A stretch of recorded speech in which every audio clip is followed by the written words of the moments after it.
Good morning, everybody. So you just heard from John, CEO of ARIN. My name is Alyssa Moore, and I sit on the ARIN Advisory Council. So I am not staff. I am a member of the ARIN community, and I am elected to their Advisory Council body, which is a group of 15 folks from different sections of the community, and we're elected for a 3-year term to basically shepherd community-developed, community-oriented policy proposals through the policy development process. So we come from a wide variety of different backgrounds, very representative of the community. Some of us work for large ISPs, medium ISPs, small ISPs. I personally work for a top-level domain operator. There's nonprofit representation, for-profit representation, university networks, government networks, so the whole gamut of different kinds of network operators, representing network operators' policy and the wider internet community policy needs to the ARIN community. So I'm here as a representative of them, of the community, talking about recent policy developments. In my day job, some of the other hats that I wear, so I mentioned I work for a top-level domain operator. I work for the .ca top-level domain. Contrary to popular belief, that does not mean California. It means Canada. We are the TLD for Canada. So sorry, Californians, you have to be Canadian or have Canadian residency or be a member of the royal family. So if there are any royals in here, you can also have a .ca come and talk to me. So that is my other hat, and then I wear a couple of others. So I also sit on the Canada chapter of the Internet Society in Canada and the Montreal Internet Exchange Board of Directors. So that is my hi, hello, this is me, and why I'm here is to talk about recent policy developments.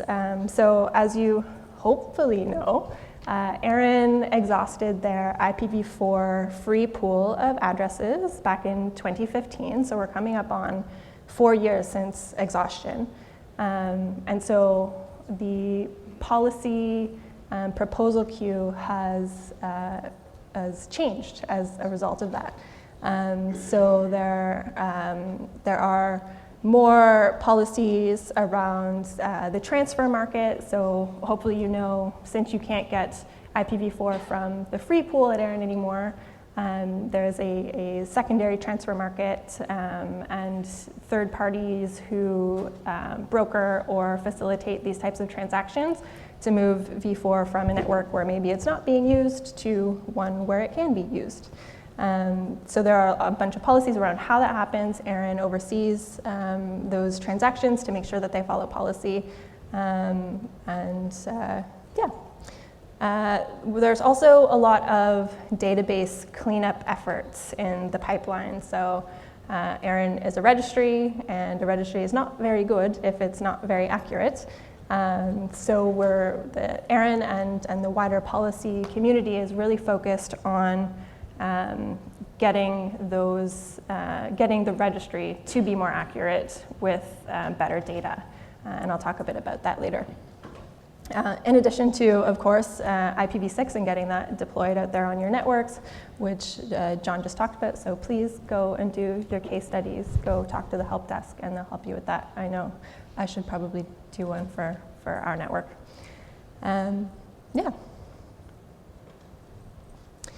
So I'm not trying to get specific policy feedback on the specific language of any given policy.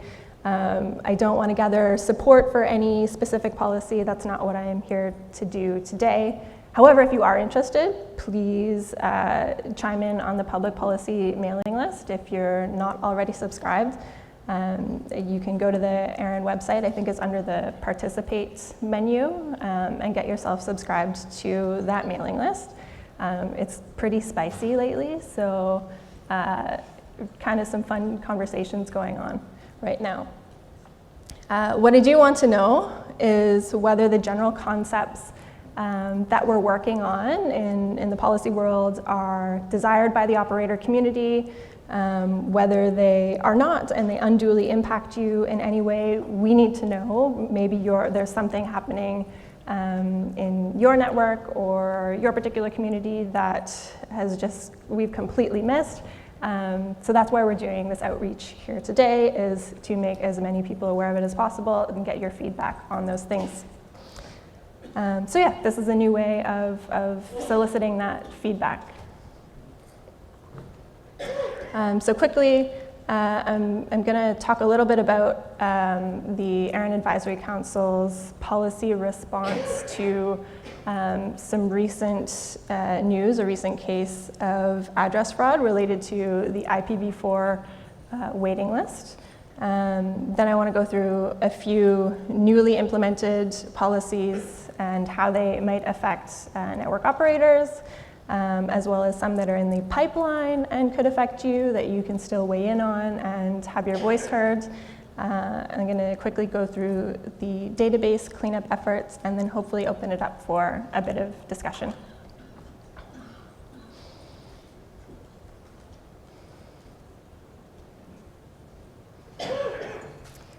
All right. So in the news recently, you may have heard that there was a case of large-scale fraud related to obtaining IPv4 resources from ARIN's waiting list.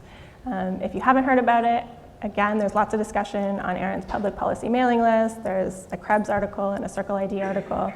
But essentially, a company, Mikfo, I've never actually said that out loud, I don't know how it's pronounced, created a series of shelf companies to obtain resources from this waiting list, and provided ARIN with a whole bunch of false documentation, including falsely notarized officer attestations in order to obtain blocks of V4 from this waiting list. And so this was discovered by ARIN through their due diligence processes. And it was basically discovered that this company had amassed somewhere on the order of 730 some odd thousand IP addresses.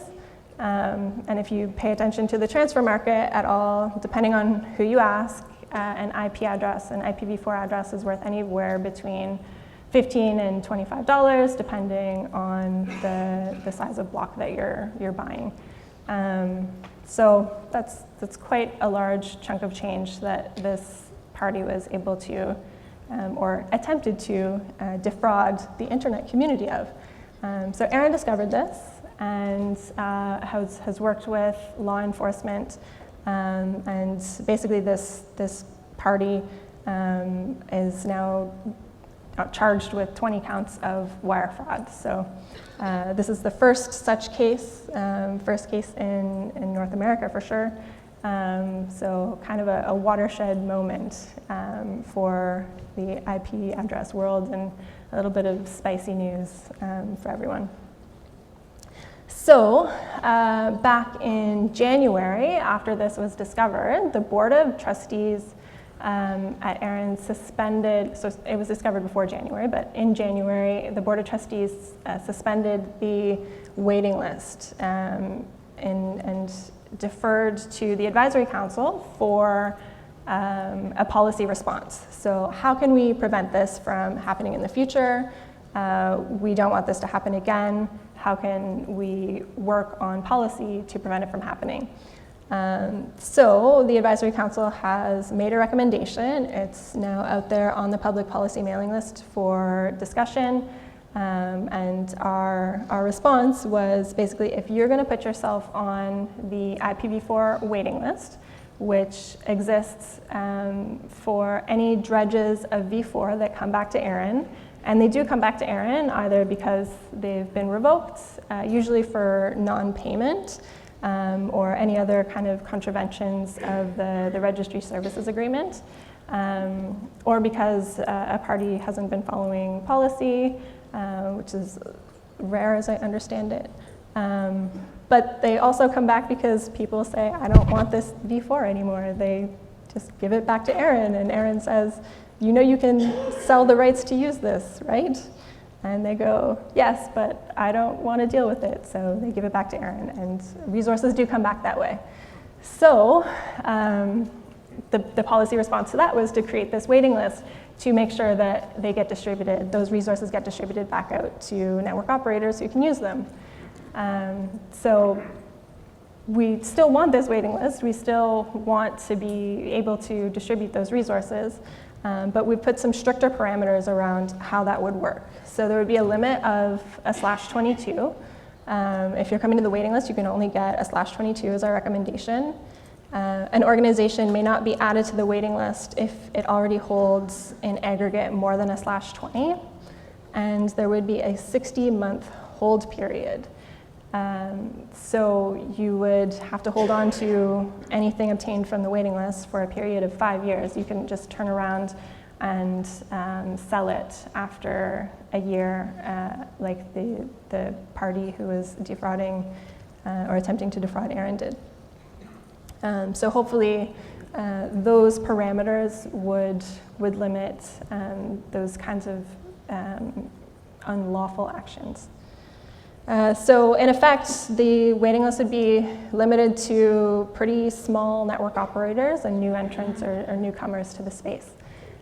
So that is a change. If you're a larger organization who is hoping to get themselves on the waiting list, that would no longer be possible under this policy. So this does change things for folks wanting to get on the waiting list.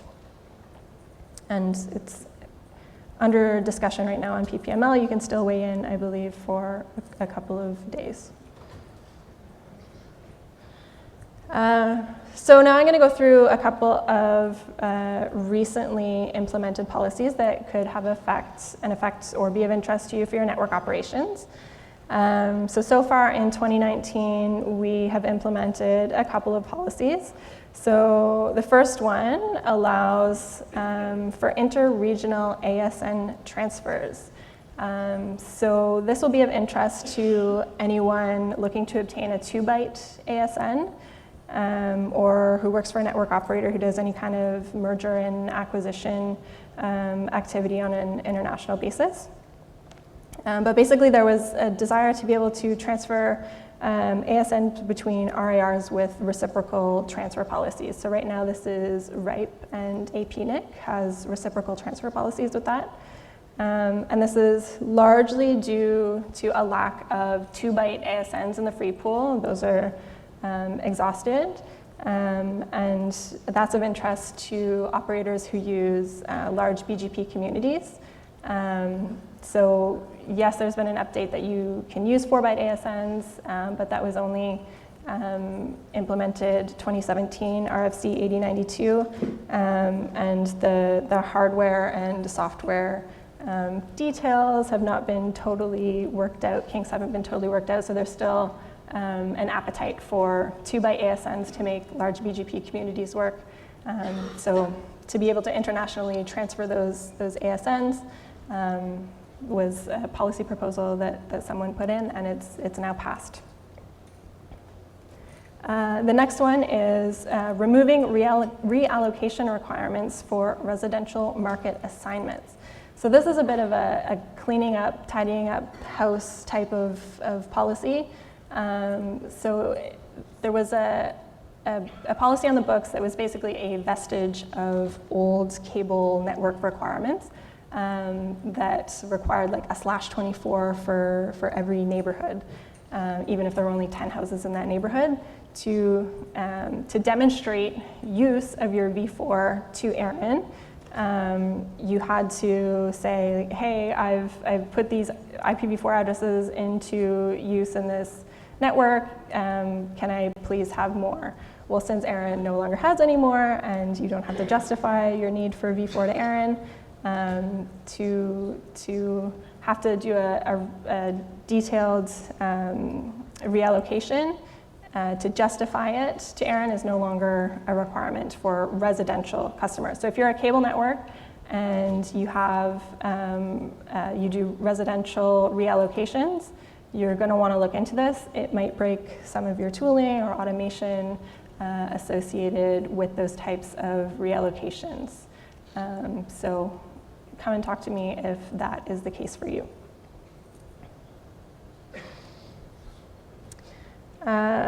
We also have a few proposals under discussion currently that you can still jump in on the public policy mailing list that could have an effect on your operations. So the first one is to allow interregional transfers of IPv6 resources. So this is a bit of a controversial one on the mailing list right now. The problem statement for this one is that there is operational need to allow RIR transfers of IPv6 resources between RIRs with an equivalent transfer policy. ARIN's RPKI trust anchor is measurably less widely deployed than trust anchors from other RIRs. As a consequence, RPKI ROAs published through ARIN offer less value. Operators seeking to extract the most value from their investment in IPv6 would benefit from the ability to transfer v6 resources to RIRs with more widely deployed RPKI trust anchors.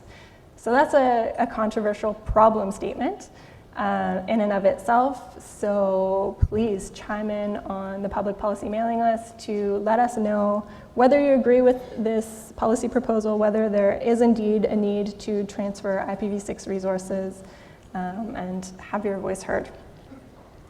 And then we also have a bundle of proposals related to sort of merger and acquisition activity on an international basis. So these three here are pretty closely interrelated. So if you operate an international network, you may want to take a look at those policy proposals, especially if you do M&A activity. Okay, so next I want to talk about all of the bad data in the registry, and there's a lot, and it's not a very good state of affairs, guys. So 35% of points of contact are not validated. Sorry, and this data is from January, but I'm assured that it is still quite accurate. It's still quite up to date. So 35% of points of contact are not validated. Only 23% are, and 42% are orphaned. And I can explain what orphaned means in just a second here. But this is a result of a variety of bad practices, like just bad scraping of customer order forms that gets automated into points of contact. A lot of this is based on faults in automation. So we are imploring folks who use those tools to please take a look at them, update them. Because it's resulting in some pretty crappy numbers here. And another cause of bad data is like just entering nobody at nobody.com. Come on, we can't do that. It results in really bad data. Nobody at nobody.com is not a person. As well as things that are like super bad, like covert IPv4 transfers or transfers of resources that should not be happening at all. So we're really looking to clean up the registry to improve this state of affairs, because good data is super important. It contributes to internet operability. If something goes wrong, if shit hits the fan and you need to get in contact with an operator at another company, you want to know who the correct point of contact there is if stuff needs to be fixed on the internet. So this helps identify network operators to each other, get the right people in contact to fix things when they go awry. The next reason is that stale, bad data is a target for hijackers. Those folks are on the lookout for old, shitty data. If stuff hasn't been updated in a long time, that is a flag that maybe this network is ripe for hijacking. And of course, public safety. Law enforcement uses this data in their investigations. So, like it or not, law enforcement is a member of our community. They are members of the internet community. They use this data for investigation purposes, and it ought to be up to date to help them do their job. And finally, it's a contractual requirement of the registration services agreement with ARIN is to keep that data up to date. So having bad data is actually a contravention of the registration services agreement. And finally, it's a core mandate of the regional internet registries to maintain an accurate database. A registry is not very good if it is not accurate. It's a registry. The data is supposed to be all in order. And so I touched on it a bit earlier, but some of the causes of bad data is the automation, the poor tooling, the poor scraping of customer forms that are just feeding it into WHOIS, into RDAP. So that we need as a community to update our practices in that regard. Another one is that simple reassignments are often sufficient. There are a lot of detailed reassignments going into the database with all kinds of data that is inaccurate when a simple reassignment, which is just, I believe, the customer name and address, would be sufficient. So you're not just plugging in bad data for the sole purpose of just having it there. Often you don't even need to have it there. So depending on the relationship with the customer, depending on what you're doing, what they're doing with their block, it's often sufficient to just have it as a simple reassignment rather than a detailed record. And then orphaned records. So there are orphaned organizations and there are orphaned points of contact. So orphaned points of contact are not associated with any number of resources or valid organizations. And orphaned organizations are not associated with any number of resources. So these are rampant in WHOIS, and ARIN is going through a pretty big project of cleaning up some of these orphaned records to get resources out of the database that aren't associated, or points of contact that aren't associated with any kinds of resources out of there. And then, of course, I touched on it earlier, the black market covert transfers. Just don't, no, please don't.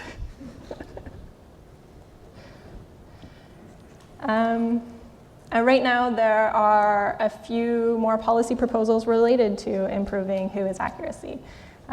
So one of them on the docket is to disallow third-party organization record creation.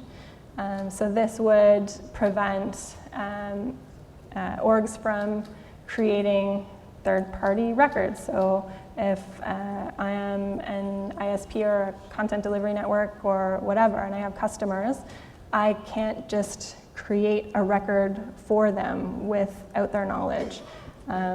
Record creation has to involve the knowledge and consent of the organization, the point of contact that record would be created for. So this one is pretty far along in the policy process. It's still up for discussion. You can look at some of the history of the discussion on this one. But this would also hopefully contribute to some more accurate registry data.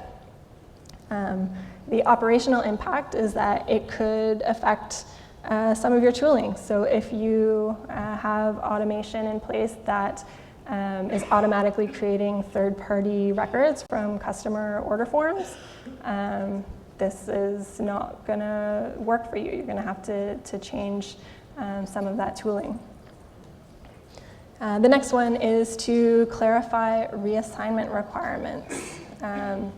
So this policy proposal is basically just to clarify when a simple reassignment versus a detailed reassignment is required. So if in your organization, in your network, you have tooling in place that automatically creates detailed reassignments when they could just be simple ones, that is something that you're going to want to look into. And finally, there's another policy proposal on the docket under discussion that would have validation of an abuse contact 2 times per year. That's also under discussion. The proposer of this policy didn't feel that the current validation process was sufficient, so they have proposed an even more heavy-handed validation process for abuse contacts.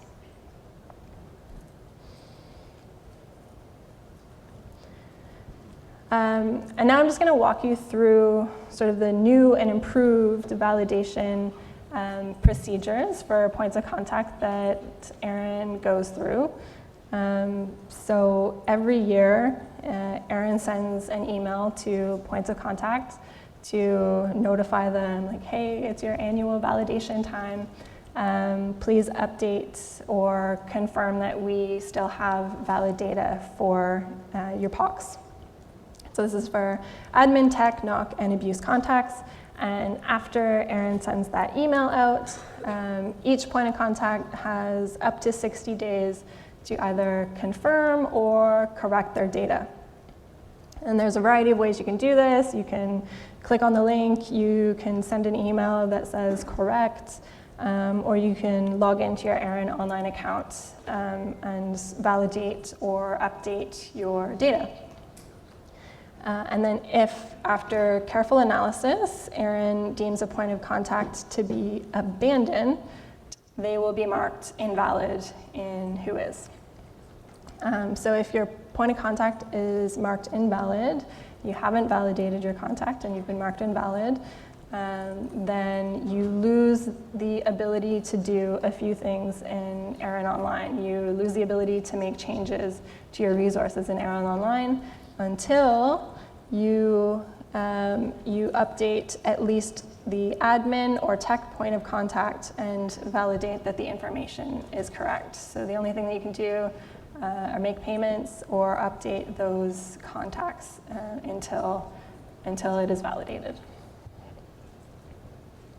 And here's just a screenshot of what that validation email looks like. So highlighted, I have all of the places where you can, like I said, respond correct in the subject line, open the URL in your browser, or go into ARIN Online and do everything in there.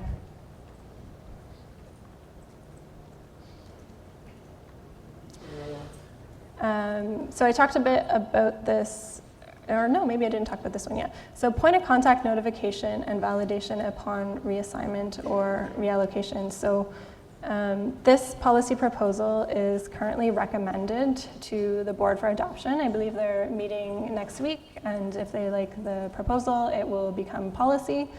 So this would prevent circumstances where when a network operator makes a reallocation or a detailed reassignment, whomever is the recipient of that reassignment or reallocation is going to be notified, and they have to validate their point of contact before it will go into the WHOIS database. Yeah. So I want to open it up for a little bit of discussion. So I'll just do a quick recap, and then if you have any input on any of the concepts or questions about any of the policy proposals or comments, this is the time for it. I will take your feedback back to the ARIN Advisory Council. But yeah, just as a recap, if you use automated tooling to create reallocations or reassignments, our new point of contact validation procedures might affect this automation, so please look into it. Recent policy changes are going to affect who's eligible to get IPv4 resources from the waitlist. new proposals may change operators' ability to move resources between RIRs, and policy cleanup efforts are designed to make life easier for you. So I will open it up to discussion. If anyone has anything to say, ask, comment, I would love to hear from you.